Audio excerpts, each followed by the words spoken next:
கொண்ட மலர்கள் மலர்ந்தது எனக்கு மதுரசம் அருந்தட்டுமா விடுகின்ற வரையில் முடிகின்ற வரையில் கவிதைகள் எழுதட்டுமா முத்தம் என்ற கடலில் முத்து குளிப்போமா அழகு அழகு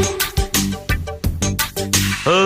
நீ நடந்தால் நடையழகு அழகு நெருங்கி வரும் இடையழகு அழகு வேலெறியும் விழியழகு